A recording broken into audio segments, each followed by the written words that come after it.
As a bloke, you don't want to arrive early in the bedroom, hotel room, kitchen bench, spa bath, car, or wherever you are. But you do want to feel comfortable talking about a solution. Pilot.com.au, your online men's health navigator. Good morning. Well, that was a Sunday overload. There'd be a few personal bests, I reckon. How much sport is it possible to take in from the time you roll out of bed to finally packing it in? Throw in a bit of junior footy to the television viewing, and there might never have been a more demanding day for the sport devotee.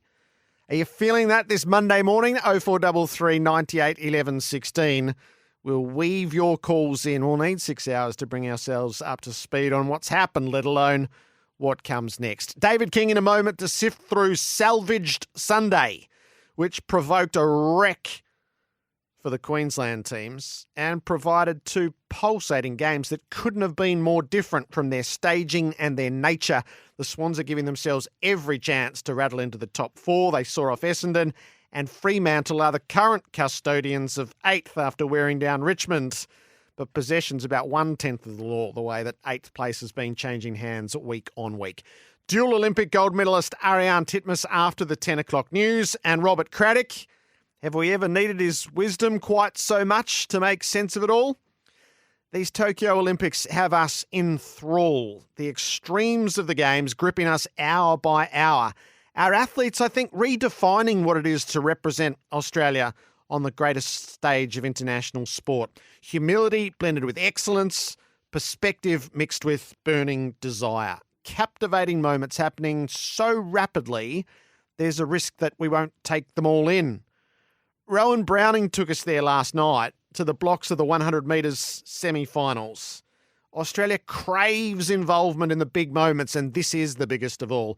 His win in the heat was electrifying. It will be right up there with anything that transpires in an Australian singlet or shirt or bathers or lycra across these games. Surely every family was gathered around the tally for that 10 seconds.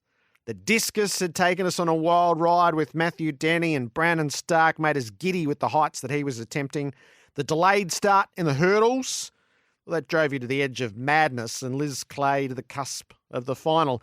None got what they wanted, but they all won their place in our affections. And then Peter Bold, well, he defied them all and won his semi of the 800. We'll go through it again with him on Wednesday night. Hopefully by then we've settled on a national nickname for him. There's all manner of suggestion. I rather like Hyper.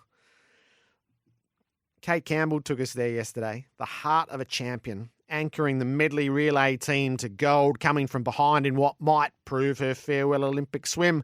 The deeds of Emma McKeon are hard to comprehend, both her place in Australia's Olympic lore and in the game's overall history. McKeon, Kaylee McEwen and Ariane Titmus all completed story doubles, and the women bookended the meet with iconic relay victories.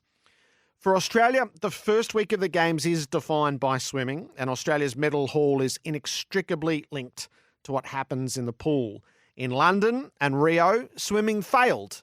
It failed to meet its markers, and those entrusted to run the sport faced up to the shortcomings and overhauled the old ways. At the heart of every decision was how to optimise the chances of an athlete producing their best swim in the moment of maximum pressure. And we saw that over and over and over again in Tokyo. All involved in swimming over the past decade, and they have worn plenty of doubts and plenty of false reports along the way. They are to be commended as this team becomes the most successful ever in the pool. Rob Woodhouse will join me as this day of competition unfolds. We'll analyse what's been achieved and all the work that's been put in to get there. The swimming underpins what looks like a historic Games. And just that sense is this is exactly what we needed as sport fans. And there were plenty who doubted the worth of the Tokyo Games, but day by day, in thrall. They hold us in thrall.